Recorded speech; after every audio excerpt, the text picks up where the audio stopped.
My name's Josh Kleppinger. I grew up on a farm right outside of West Milton. I grew up raising animals. I was in 4-H. We showed chickens, pigs, cows. I really loved to hunt and fish. I loved growing up in the country, and that was really a passion of mine I wanted to pursue. I thought maybe I could be a game warden or an agricultural engineer. Well, my grades were horrible. I barely had over a 2.0 GPA. I actually failed. I got an F in elementary algebra at Sinclair Community College in my environmental engineering degree. I got a job while I was in that field as an intern, and it was really a very secure job. You know, insurance, good pay, lots of time off, easy hours. But I just could not picture myself spending an entire career there, retiring from that job and feeling like I had lived life well. And one morning on my way to work, I had a car accident in the snow. I turned my car sideways and was T-boned by a pickup truck coming the other way. I didn't know if I was dying or not. My side hurt so bad that I could barely breathe. I didn't know if I had punctured a lung, if I was bleeding internally. I wasn't sure.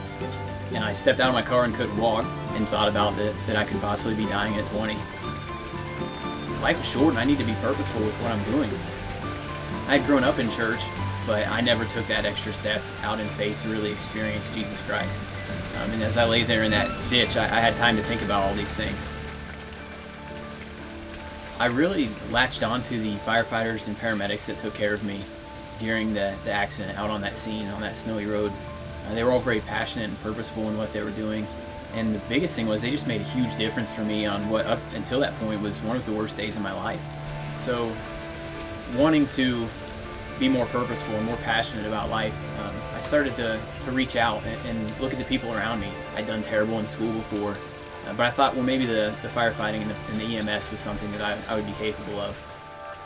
Once I latched onto a career, a calling that I was passionate about, my grades reflected that, and I started to do very well. So while I was a paramedic, I started going on trips to Jamaica with Dr. Steve Guy, and that was where I really opened my eyes to the possibility that I could go to medical school. And the things that I am able to help people with now and in the future as I go further in my training are going to be so much larger than what I would have been able to do had I just stayed in a firehouse and not furthered my education. My wife and I have made 4 trips to Jamaica up to this point. We were just so overwhelmed by what we saw there that we canceled our cable TV and used that money to sponsor a child, and that's actually turned into a sponsorship for the whole family. Every time we take even the smallest step in faith towards that calling that we feel that Jesus has placed on us, we're met tenfold. It's not been easy. The last few years with my wife, there's been a lot of sacrifices. We've sacrificed things like paychecks and insurance, but it's been the greatest adventure so far of our lives.